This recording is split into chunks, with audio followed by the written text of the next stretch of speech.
In this presentation, we'll focus on three composers of the late Romantic era. Two of these could actually be considered post-Romantic composers. It depends on how scholars break down these terms. But what we're looking at here is end of the 19th and really even early 20th century composers. And here we'll look at Brahms, Mahler, and Richard Strauss.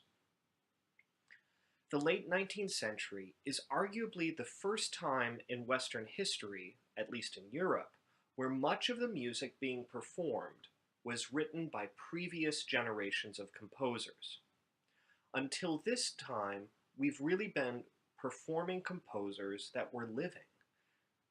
Performers, conductors would write their music and have it performed.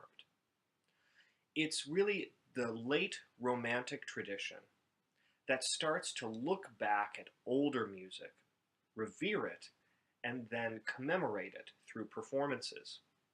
This is the tradition that we have, and because of that, we see many orchestras either floundering or succeeding on how they balance this museum culture. From what I know of what orchestras are doing, it's those orchestras which are re-articulating their mission. For instance, many of the orchestras on the west coast of the United States, which are seeing that orchestral works of the Romantic era and before certainly are worthy to be performed, but they need to be performed alongside new works, as well as works by underrepresented composers. However, back to 19th century Austria and Germany. German scholars founded the practice of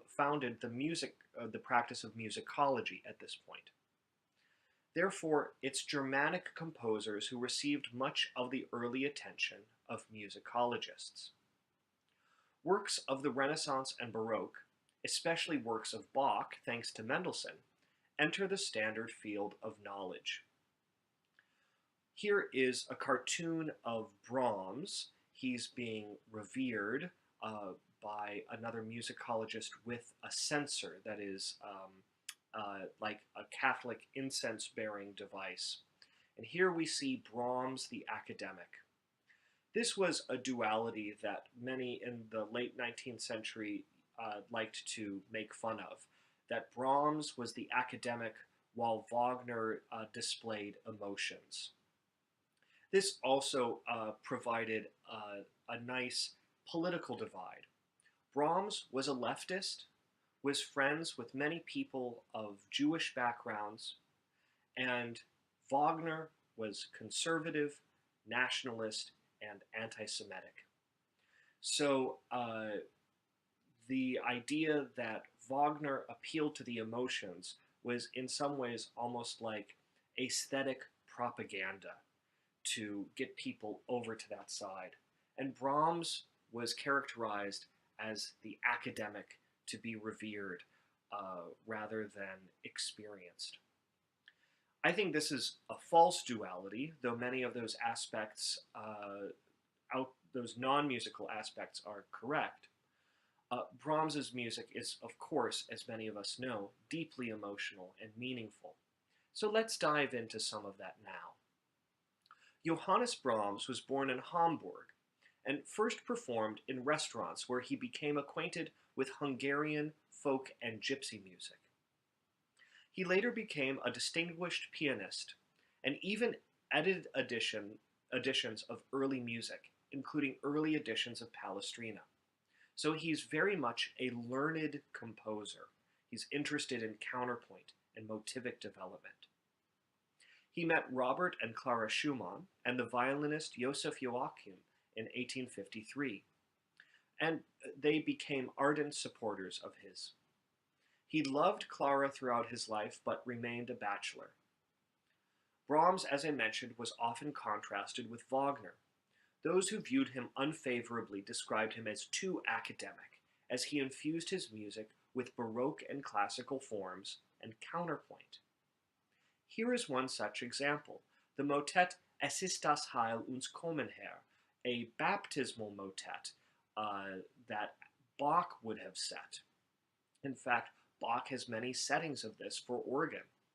So this is a chorale, and in fact we hear the chorale at the beginning, followed by an actual fugue. So Brahms is pointing very much to a tradition, a lineage of counterpoint reaching back to J.S. Bach. This is going to be an enduring interest in Brahms's life, even though his take on religion leans more towards the humanistic. These chorales are perhaps too infused into his musical being to ignore.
Brahms's Symphony No. 4 also represents an aspect of this academicism.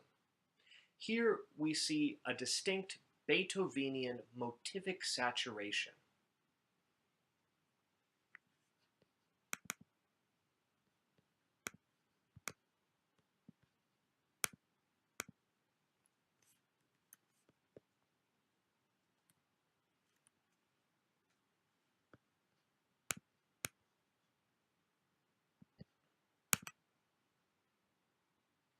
Brahms's Symphony No. 4 also represents an aspect of his academicism. Here we have a Beethovenian motivic saturation that fills in the musical space with a single musical idea. Schoenberg will later utilize this idea as a fundamental aspect of his compositional language. We see it here in the opening descending third that forms the start of the melody. It's then answered by an ascending sixth, which, as you can imagine, is just the inversion of the third. We continue third, sixth, then an octave, and then third, and then octave, and then third, as we continue onwards. So it's suffused with this third idea that is spun out in a chain to create this tightly unified melody.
We move on now to the true late or post-Romantic composers.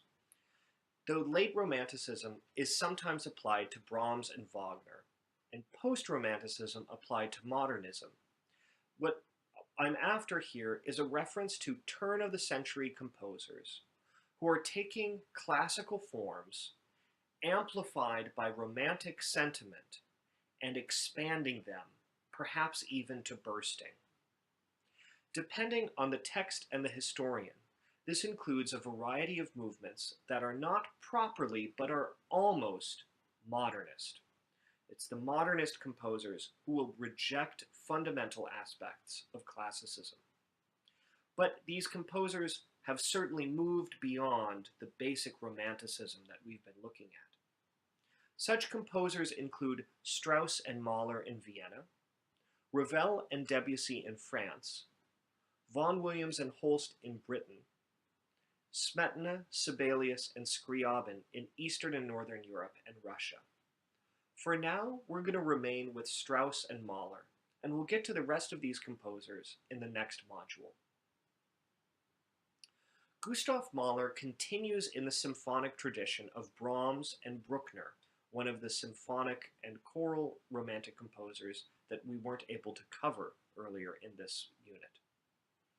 His symphonic works often incorporate the voice. 4 of his 9 completed symphonies include soloists and/or choir, and he writes 5 orchestral song cycles, including Des Knaben Wunderhorn, The Boy's Magic Horn, a collection of fantasia, of fantasy stories and poems, the Kindertotenlieder, the children's death songs, and Das Lied von der Erde, the Song of the Earth.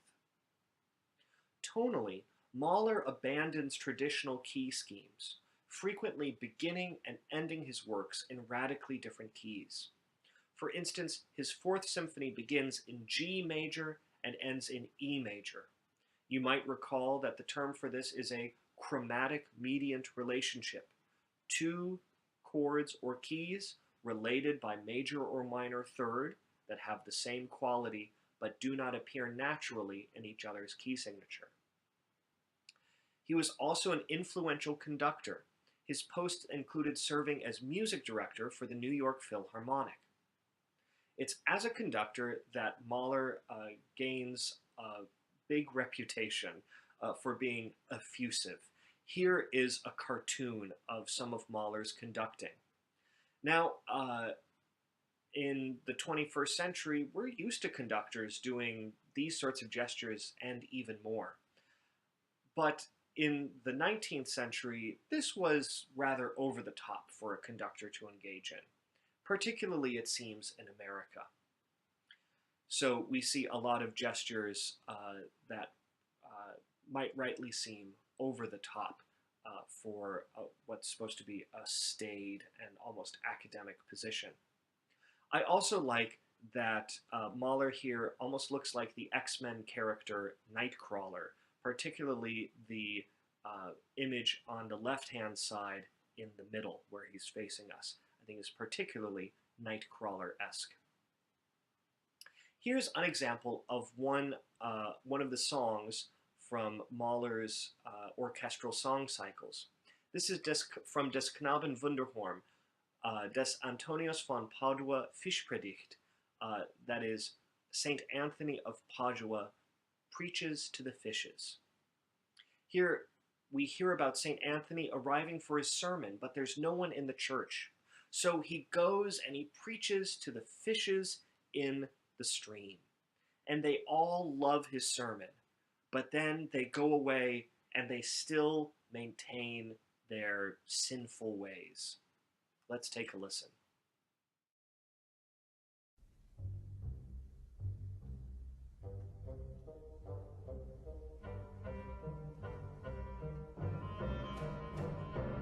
Antonius zur Predigt, die Kirche wird ledig, geht zu den Füßen und predigt den Fischen. Sie schlagen mit den Schwänzen, im Sonnenschein glänzen, im Sonnenschein, Sonnenschein glänzen, sie glänzen, sie glänzen, glänzen.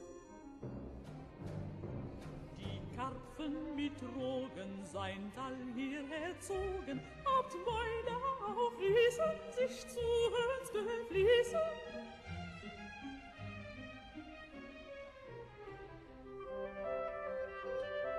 Kein Predigt nie malen,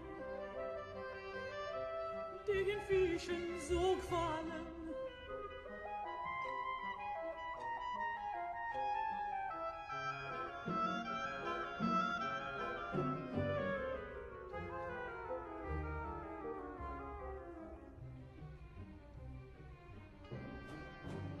Spitzgeschöte Hechte, die immer zu fechten, sie weilen zerschwommen zu hören den Frommen, auch jene Phantasten, die immer zu fasten, nicht lockig, nicht leine, zu Predigt erscheinen. Kein Predigt nie malen, nicht lockig so kahlen.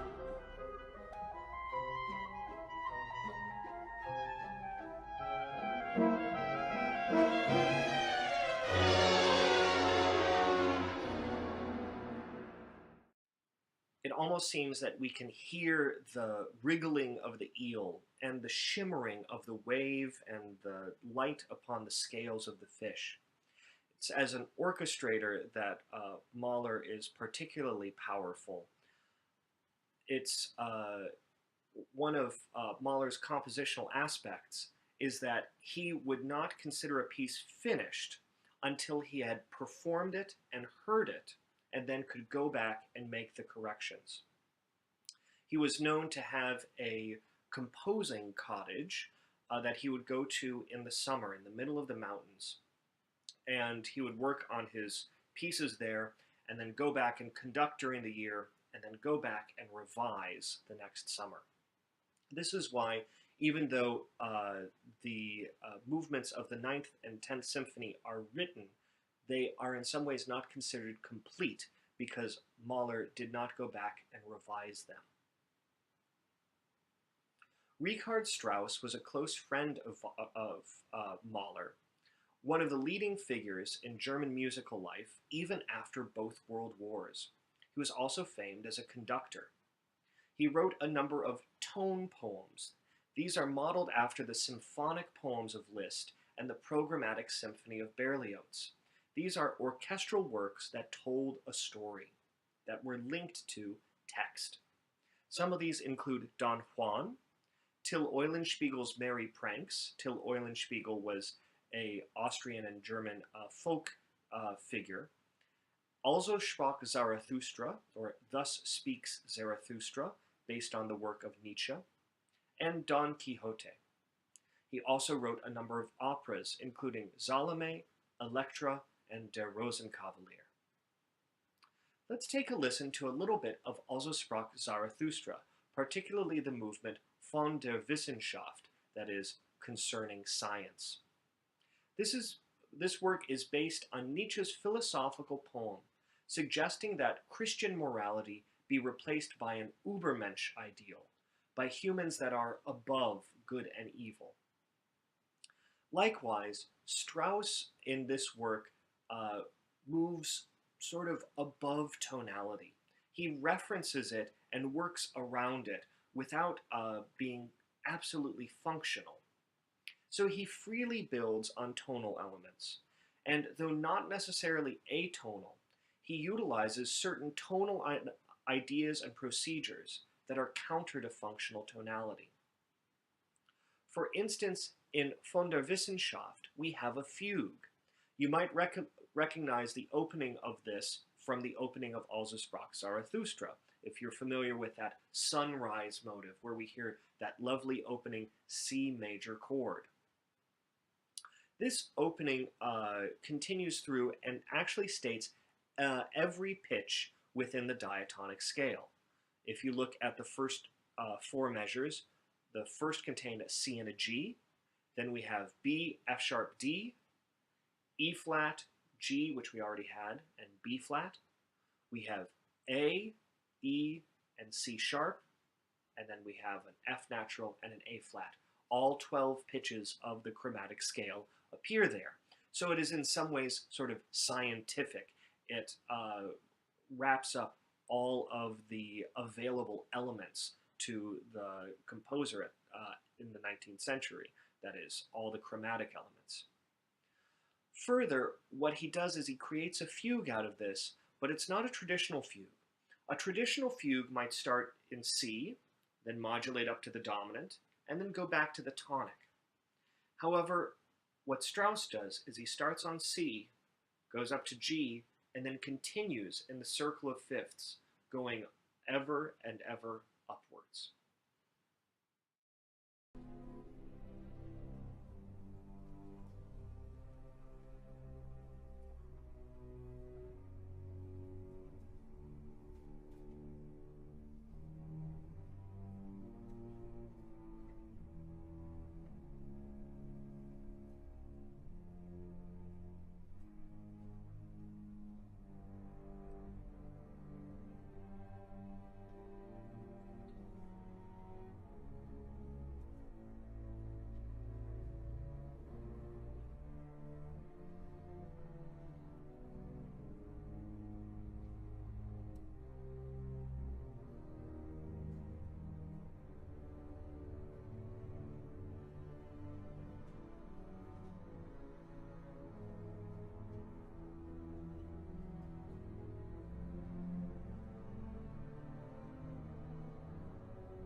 Here we see the elements of tonality stretched almost to bursting, used as building blocks outside of their original context.